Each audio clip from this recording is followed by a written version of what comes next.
All right. Shalom, shalom. I want to start off this video by giving all praise, honor, and glory to Yahweh, Bahashim, Yahushua, Bahashim, Rakakwadash, and double honors to our apostles and elders of Great Millstone who rule well, and grace and peace to you elect around the four winds, believing and pushing this truth in all sincerity. May the blessing of election be upon your houses. This is your fellow servant, Rokoya from the GMS Orlando camp, coming at you with another impromptu lesson. All right, the title of this lesson, all right, is Integrity Shall Preserve Those Who Exercise It. All right, and this is a take two. Had a little technical difficulties on the last one, but Lord willing, this one will stay up. But the title of this lesson is Integrity Shall Preserve Those Who Exercise It. All right, and tonight's lesson is inspired by the account in Susanna. All right, I was reading earlier this week, that I want to get into. Lord willing, this is edifying unto you elect. There are a lot of accounts, in our records of our forefathers, who exercise integrity, and how the Lord preserved them, for that very same fact, But let's get straight into it. Lord willing, this is edifying unto you elect. Once again, excuse my voice, coming down from an illness I had earlier this week. So, yeah. But I want to start off with the definition of integrity. All right, from the Etymology Online.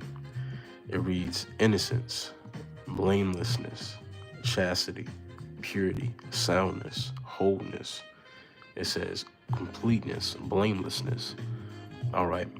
So the word integrity means to be blameless, all right, to be whole, to be complete, all right, and that's a common quality that we've seen amongst all of our righteous forefathers, all right. They all remained blameless in their respective times. They all were whole concerning the faith, all right. They were complete concerning the faith, like Paul speaks about in the book of Ephesians, all right, coming to the full knowledge of Hamashiach, all right, the completeness of the truth, the completeness of the faith.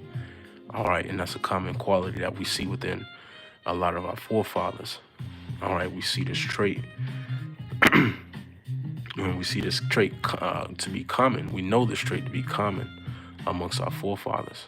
All right, the trait of integrity. And this is just one account. We can also get into the account of Eleazar. All right, an aged man. All right, back in the book of 2 Maccabees. All right, who maintained his integrity, all right, in the face of the enemy, and the Lord preserved his name in the heavens for that.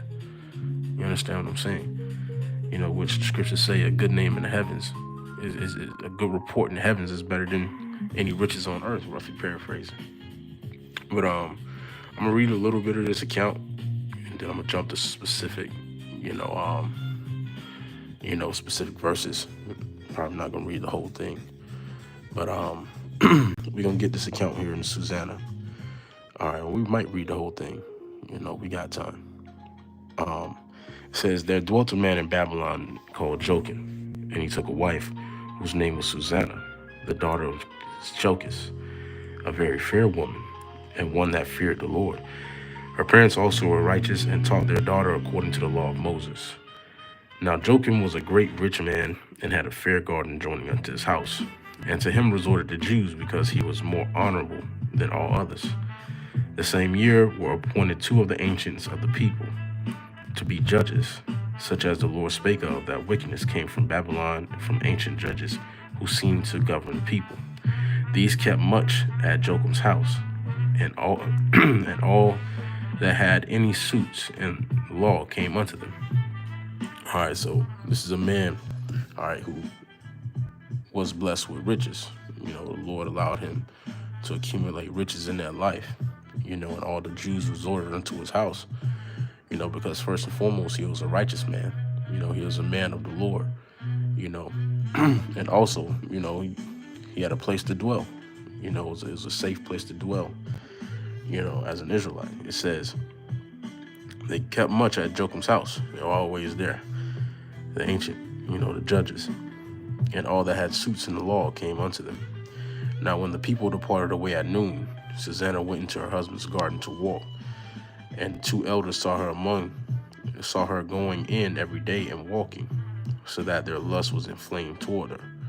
And they perverted their own mind and turned away their eyes, that they might not look unto heaven, nor remember just judgments. And albeit they both were wounded with her love, yet durst not one show another his grief. For they were ashamed to declare their lust, that they desired to have to do with her. Yet they watched diligently from day to day to see her. And the one said to the other, let us now go home, for it is dinner time. So when they were going out, they parted the one from the other, and turning back again, they came to the same place. And after that, they asked one another the cause. They acknowledged their lust. Then appointed they a time both together, when they might find her alone. So it's two wicked, basically, judges, two wicked niggas, all right, who felt this lust for this, Jotham's wife, Susanna. All right, but they didn't want to reveal it to each other, lest one of them was righteous, and they would have got put to death, or the law would have been brought upon them. Judgment would have been brought upon them. So they didn't want to bring it to each other because they didn't know each other's intentions. So they basically tried to play each other. But they came back for the same cause, and they found out they was on the same accord concerning the wickedness. So they said, okay, we on the same page. Let's go ahead and do this then. So it says, and it fell out as they watched a fit time. She went in as before with two maids only, and she was desirous to wash herself in the garden, for it was hot. And there was nobody there save the two elders that had hid themselves and watched her. Then she said unto her maids, bring me oil and washing balls, and shut the garden doors, that I may wash me. And they did as she bade them, and shut the garden doors, and went out themselves at privy doors to fetch the things that she had commanded them. But they saw not the elders, because they hid. Now I'm going to jump down a little bit more. Might as well read it. Verse 19 says, now when the maids were gone forth, the two elders rose up and ran unto her, saying, behold, the garden doors are shut, that no man can see us, and we are in love with thee. Therefore consent unto us and lie with us. If thou wilt not, we will bear witness against thee, that a young man was with thee, and therefore thou didst send away thy maids from thee. Then Susanna sighed and said, I am straitened on every side, for if I do this thing, it is death unto me. And if I do not, I cannot escape your hands. It is better for me to fall into your hands and not do it, than to sin in the sight of the Lord. With that, Susanna cried with a loud voice, and the two elders cried out against her. Then ran the one and opened the garden door. So when the servants of the house heard the cry in the garden, they rushed at the privy door to see what was done unto her. I'm gonna jump down. All right, so basically they gave her an ultimatum. It was like, listen, either you gonna, lie with us, and sin before the Lord, or, you won't, and we'll just bear false witness against you. You can jump down.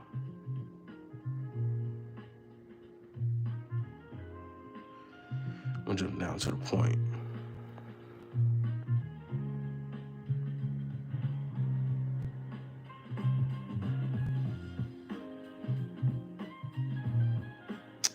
We're going to jump down to verse 50.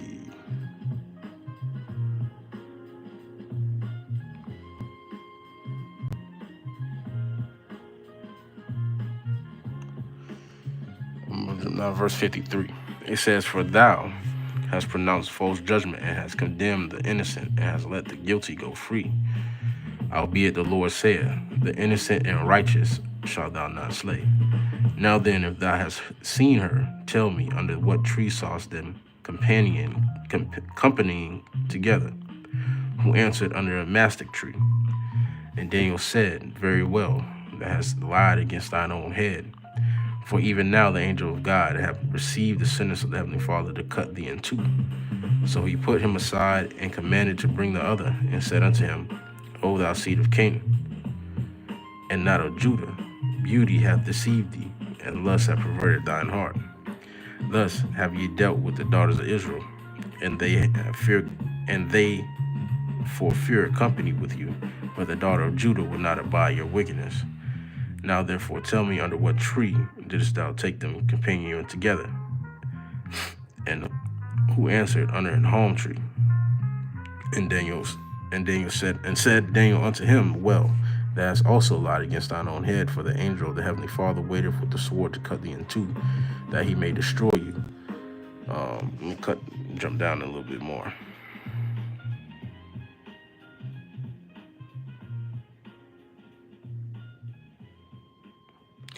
Verse 62. It says, and according to the law of Moses, they did unto them in such sort as they maliciously intended to do unto their neighbor, and they put them to death. Thus the innocent blood was saved the same day. Therefore Chelcias and his wife praised the heavenly Father for their daughter Susanna with Joachim her husband, and all the kindred, because there was no dishonesty found in her. From that day forth was Daniel had in great reputation in the sight of the people. All right, but the point being in verse 62, all right, thus the innocent blood was saved from the same day. All right, and there are a lot of lessons that can come from this, this account. But what I want to highlight is the integrity, that Susanna had, in the moment of her trial.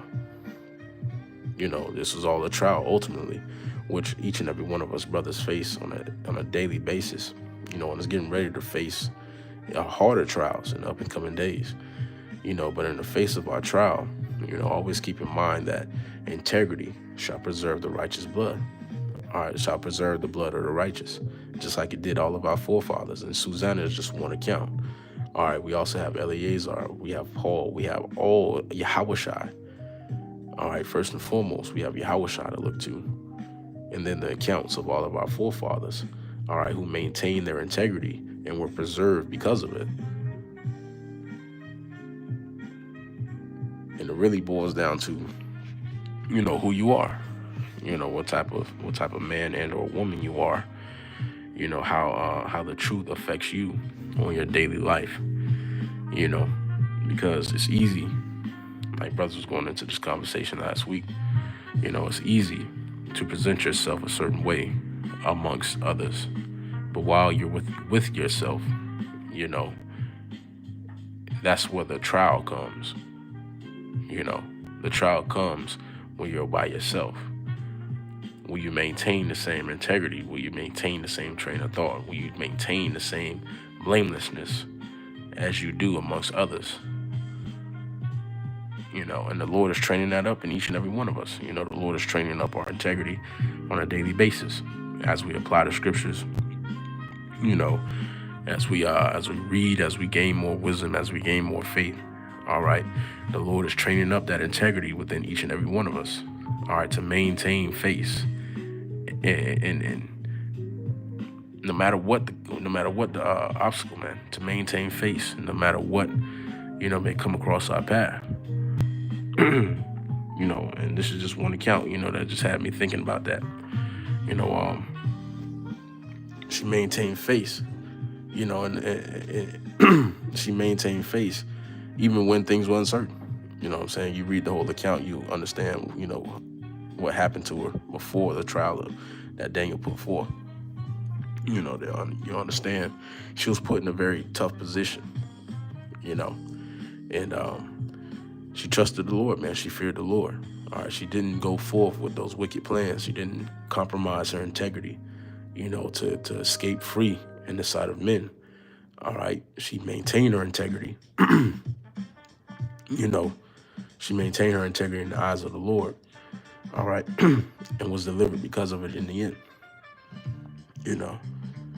But I want to get a couple more, then I'll close it out.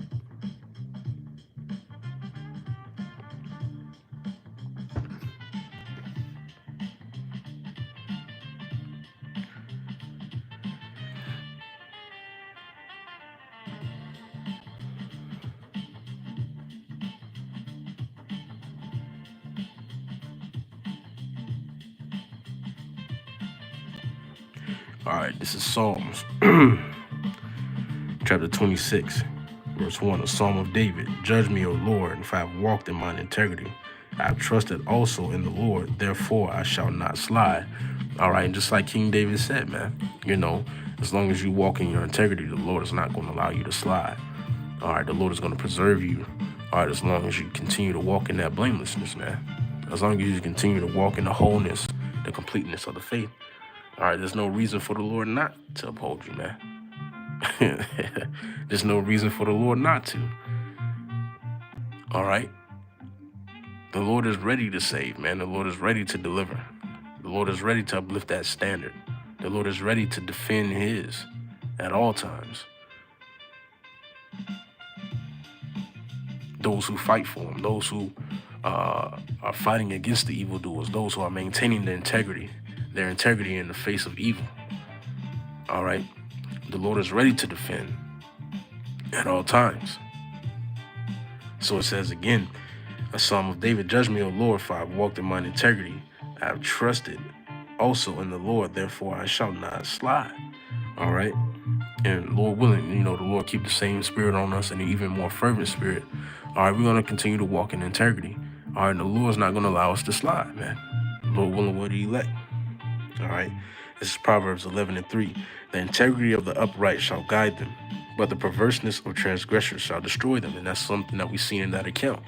All right, the integrity of the upright guided them on the right thing to do, on the right path.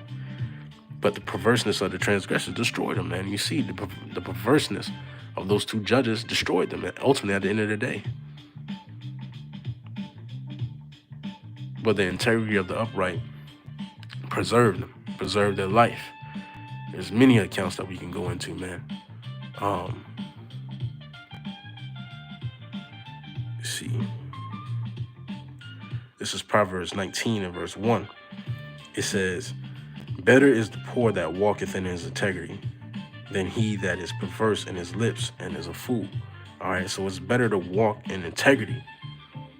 All right, the scriptures constantly harp on that point. All right, it's better to walk in integrity. All right, than to compromise that integrity for a moment. All right, and possibly lose the blessing of salvation or the blessing that the Lord has upon you. With that being said, that's all I had. Lord willing, to edify unto you elect. I want to give all praise, honor, and glory to Yahweh, Bahashim, Yahushua, Bahashim, Rakakwadash, and double honors to our apostles and elders of Great Millstone, who rule well. Grace and peace to you elect around the four winds, believing and pushing this truth in all sincerity. May the blessing of election be upon your houses.